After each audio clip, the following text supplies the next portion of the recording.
In her final hours, Cleopatra VII, the last pharaoh of Egypt, did not simply surrender to her Roman conquerors as so many have believed.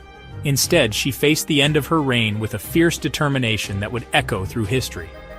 Cleopatra was not a woman to accept defeat quietly, nor was she content to let her legacy be written by her enemies. Rather than submit, she vanished into the heart of Alexandria, shedding her royal identity and slipping into the chaos of the city she once ruled. Disguised among her people, she became a shadow, moving through the bustling streets, her every step a calculated risk. This was not a queen resigned to fate, but a master strategist making one last, audacious move for survival. Cleopatra's escape was a testament to her cunning and her refusal to be reduced to a mere symbol of defeat. The familiar story of her tragic end oversimplifies a woman of immense intellect and willpower. Cleopatra was far more than a tragic figure. She was a ruler who understood the power of myth and how history could be shaped by those who survived to tell it. She was a scholar fluent in many languages, a naval commander who led her fleet into battle, and a political force who defied Rome for decades. Her leadership inspired loyalty and fear in equal measure, and her intellect was matched only by her ambition. In her final days, Cleopatra's life became a frantic, calculated race against time, a mother desperately fighting for her children's future, a ruler refusing to be paraded as a trophy in a Roman triumph. Every decision she made was driven by love, pride, and the hope of preserving her dynasty. To Cleopatra, public humiliation in Rome was a fate worse than death. She knew that her capture would mean not only her own disgrace, but the erasure of her children's claim to the throne and the destruction of her legacy. So she orchestrated a plan so bold, so shrouded in secrecy, that it was nearly erased from history itself. Cleopatra's final act was not one of surrender, but of defiance, a last stand against the might of Rome. Even in defeat, Cleopatra played by her own rules, proving that her spirit could not be conquered. Her legend endures, a testament to a queen who refused to be forgotten and whose final secret still captivates the world.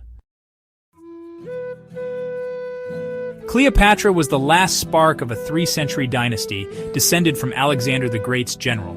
For over 20 years, she navigated Roman politics, not just as a lover, but as a shrewd partner to Caesar and Antony.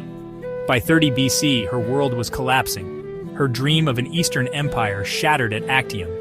Octavian, her Roman nemesis, painted her as a foreign seductress, isolating her from allies. Now his legions surrounded Alexandria, the city paralyzed by fear and betrayal.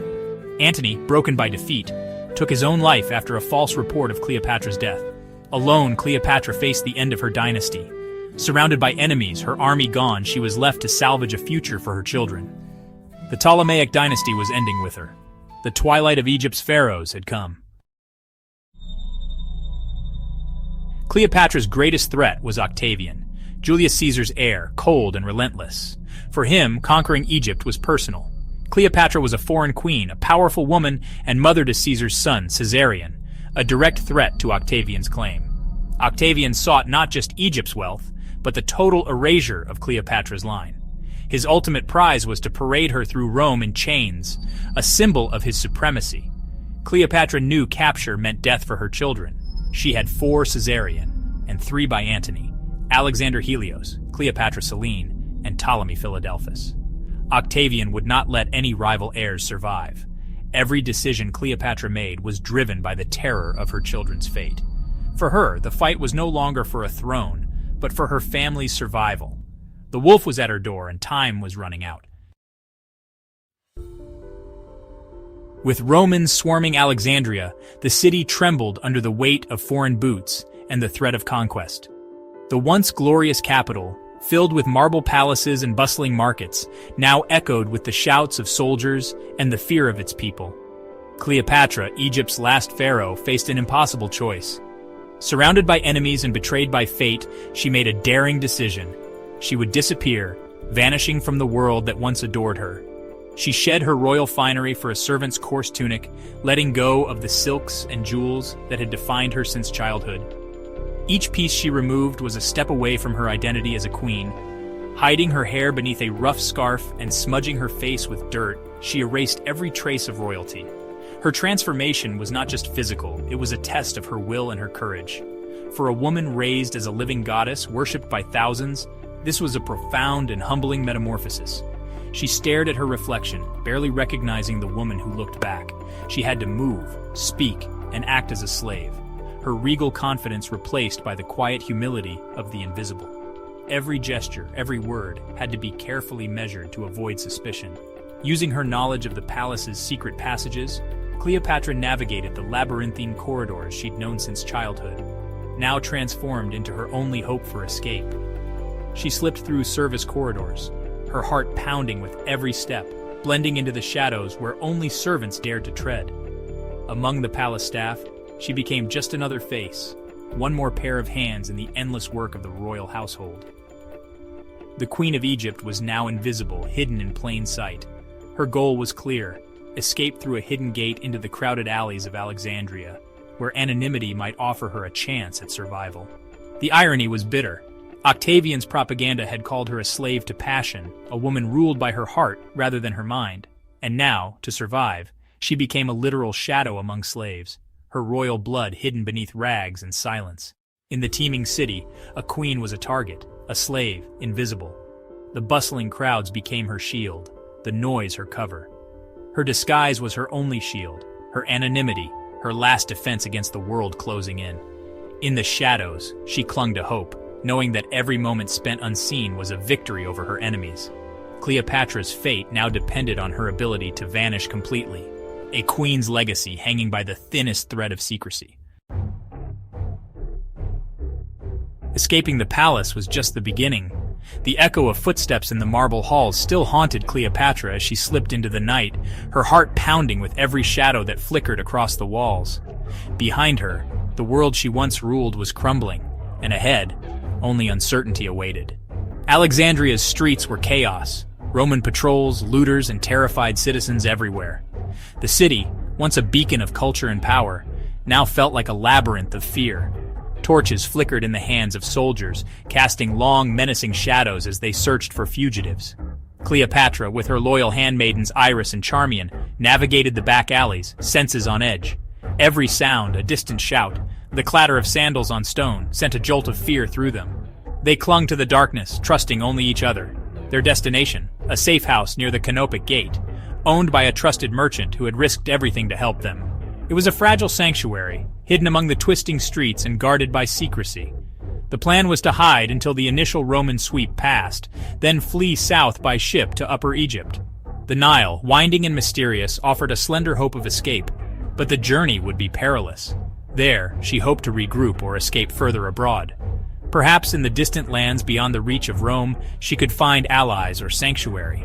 But every step toward the river was fraught with danger. The risks were immense. A single misstep could mean capture. The city was alive with whispers, and the threat of betrayal lurked around every corner. Even the people of Alexandria were a threat. Resentment and the promise of a bounty made betrayal likely. Old loyalties had faded, replaced by fear and desperation. Cleopatra, once a queen commanding armies, was now hiding in filth, her fate hanging by a thread. The weight of her crown had never felt heavier, nor her world so small. Every face in the crowd was a potential danger. She could trust no one, not even those who once pledged loyalty to her throne. Her desperate gambit was a flight from both Romans and her own people. In the darkness, Cleopatra clung to hope, knowing that survival would demand every ounce of her cunning and courage. Cleopatra and her maids reached the safe house, but safety was fleeting. Octavian's grip on Alexandria tightened. House-to-house searches, blockaded harbors, sealed roads. The city had become a cage. Escape was impossible. Realizing this, Cleopatra shifted her focus. If she couldn't save her kingdom, she would control her final act. She sent a message to Octavian, asking that her children inherit Egypt. His reply was cold. He wanted her alive, offering nothing. Negotiation was futile. Capture was imminent. Cleopatra resolved not to be paraded as a trophy. She would die a queen, on her own terms. The failed escape had bought her time to choose her end. She returned to her mausoleum, her final palace and stage. The last act was about to begin.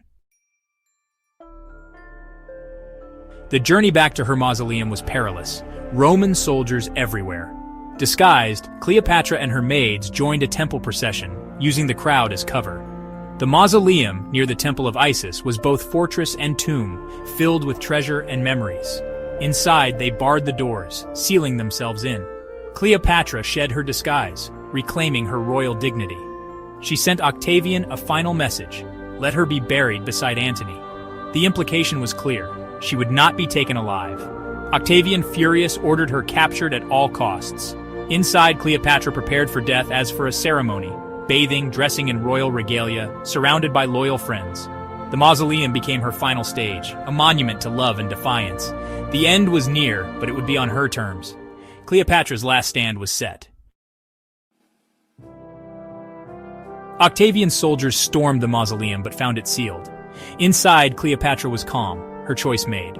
The story goes that she chose death by asp, the sacred Egyptian cobra, smuggled in a basket of figs. The asp's bite was a symbol of divine royalty, a transition, not just a suicide. Cleopatra, seen as the living Isis, would die as a goddess, not a captive.